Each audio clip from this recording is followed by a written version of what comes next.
এই পরিস্থিতিতে আপনার দলীয় কর্মী সমর্থক এবং সাধারণ গণতান্ত্রিক উদ্দেশ্যে কি বলবেন, কি বার্তা দেবেন? বলবো, আমরা হিংসা রাজনীতি বিশ্বাস করি না। আপনারা পুলিশ প্রশাসন এখনো তো জানো চেষ্টা করছে কিছু কিছু জায়গায়, কিন্তু এই জায়গায় আমি দেখলাম রাহুল দাস মার্কা যে সমস্ত জায়গায় এসডি কোডের মতো থাকে, তো এই জায়গায় মানুষ বিচার পাবে কি he is hand in gloves with the criminals. সে সমস্ত ঘটনার ব্রেইন চাইল্ডে টাইম উইল স্পিক। সময় আসছে, সব হিসাব হবে। নির্বাচন তো ভোট গ্রহণ পর্ব শেষ, 2 তারিখ ফলাফল ঘোষণা হবে, কিন্তু এখন এই পরিস্থিতি দাঁড়িয়ে আপনারা কি বলবেন, কতটা সিট নিয়ে আপনারা আসতে পারেন?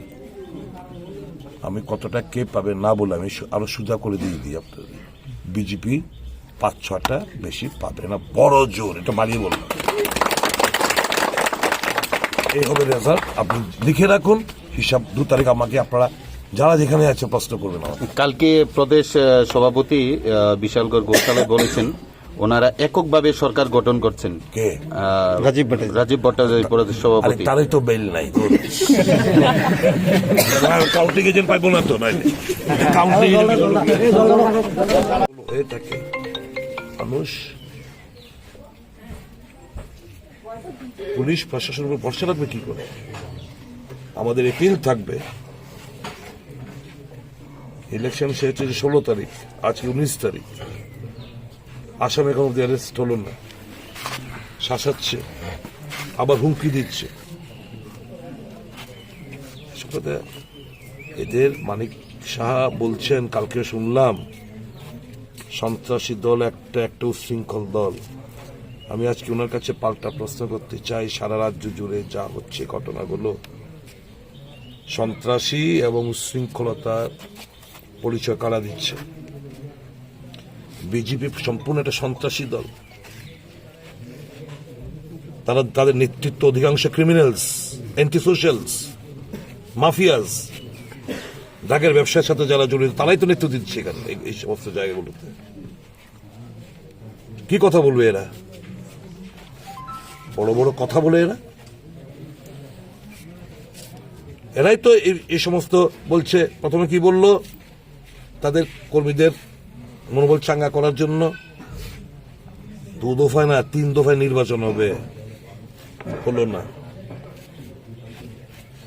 ভোটে কারচুপি করতে পারলো না, হুলিয়া জারি করলো, ভোট না প্রদান করা মানুষ ভোট গিয়ে দিল। বলছি ইভিএম পাল্টে নেবে, হলো না, ইভিএম স্ট্রং রুমে। অমিত শাহ এখন বলছে আর চিন্তা করিস না, অমিত শাহ আছেন, খেল দেখাই দিব। মানে এই সমস্ত করে ভায়োলেন্স ইনসাইট করছে। হাতে কটা দিন, দেয়ালের লিখন বোধ হয় যারা হামলা হুজ্জতি করছে, দেয়ালের লিখনটা এরা পড়তে পারছে না। আজকে 28 মাস, আজকে 19 শেষ।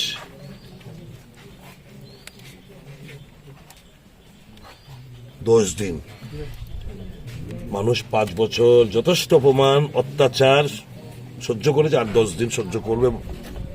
তারপর তোমাদেরকে ইউজ করছে নেতারা। তো নেতাদের কিন্তু যে দিল্লি থেকে সিকিউরিটি দিয়ে দেবে, যেরকম পশ্চিমবাংলা বিভিন্ন নেতাদের দিয়ে দিয়েছে, এদেরকে কিন্তু দিয়ে দেবে। যারা করছো তোমাদের কিন্তু সিকিউরিটি থাকবে না। আমার ভাবনা, আমার যেটা আমাকে একটু ব্যতিব্যস্ত করে তুলে, যে জনরোষ সারা রাজ্য জুড়ে সৃষ্টি হচ্ছে। জনরোষের শিকার না যারা হামলা হুজ্জতি করছো তোমরা, না তাদের শিকার হয়ে যাও। আবার বলছি, কংগ্রেস দল জগতে এই জিনিসগুলো তো হয় না। জঙ্গলের রাজত্বের নিদর্শন হচ্ছে এই জায়গায়। সারা রাজ্য জুড়েই তো জঙ্গলের রাজত্ব, কিন্তু ভাষায় বর্ণনা করা যায় না। ঠাকুরের আসনের উপর হামলা, বাড়িঘরের উপর হামলা, বয়োজ্যেষ্ঠদের উপর হামলা, ভাঙচুর, অটো ভাঙচুর, বাইক ভাঙচুর, স্বর্ণ লঙ্কা লুটপাট করে নিয়ে যাওয়া, এক বয়স্ক মানুষের দুটো পা ভেঙে গুড়িয়ে দেওয়া, একজন বৃদ্ধা মহিলাকে মারধর করা, আরেকজন প্রচুর মারধর, লুটপাট, ভাঙচুর, অটো বাইক থেকে শুরু করে সমস্ত কিছু এরা মানুষের খুব কষ্টার্জিত যে একটা স্বপ্ন নিয়ে বাঁচে, নিজের ঘর হবে, আস্তে আস্তে আস্তে আস্তে একটা টিভি কিনবো, আস্তে আস্তে আস্তে পরবর্তী সময় একটা বাইক কিনবো, কিংবা একটা অটো, এটার উপরে সংসার চালায়। মানুষের শারীরিক, মানসিক এবং অর্থনৈতিকের উপর যখন আঘাতটা আসছে, মানুষ দিশাহারা হয়ে যায়। এখানে মানুষ বাকরুদ্ধ হয়ে পড়েছে, কি বলবে। যা ধ্বংসলীলা দেখলাম মানুষের বাড়ি ঘরের, কষ্টার্জিত অর্থের সম্পত্তি, এগুলো তো ভাষায় বর্ণনা করা খুব কঠিন। আমি এসে জানতে বললাম এসডিপিও তরফ থেকে শান্তি মিটিং এর আহ্বান করা হয়েছে, এসডিএম এর তরফ থেকে।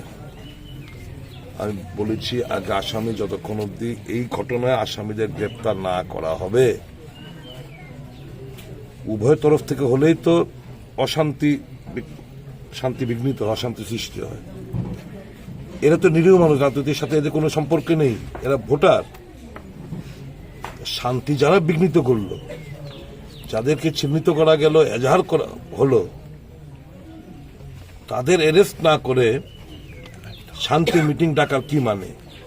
আমার জেলা কংগ্রেস সভাপতি, ওনাকে আমি বলেছি যতক্ষণ অব্দি এই কেসে আসামিরা যতক্ষণ অব্দি গ্রেপ্তার না হয়, শান্তি মিটিং যাওয়া না যাওয়া একই, তুমি যাবে না, আমি বলেছি।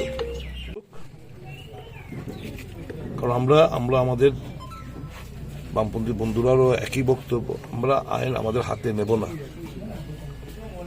যারা আইন হাতে নিয়ে পুলিশ প্রশাসনকে তোয়াক্কা না করে মানুষের জীবন সম্পত্তি সমস্ত কিছু আক্রমণ হানাচ্ছে, ভাঙচুর করছে, লুটপাট করছে, মানুষকে মারধর করছে, অপমানিত করছে, এদের বিরুদ্ধে কোনো পুলিশি কোনো কারবাই নেই। নিরীহ মানুষদের সারা রাজ্য নিরীহ মানুষদের ধরপাকড় করা হয়। আজকে সকালবেলা কল্যাণপুরে, কালকে কল্যাণপুরে একটা আক্রমণ হয়েছে, দিলীপ শুক্র দাস বোধহয়, আজকে উনি জীবিত শেষ নিঃশ্বাস ত্যাগ করেছেন।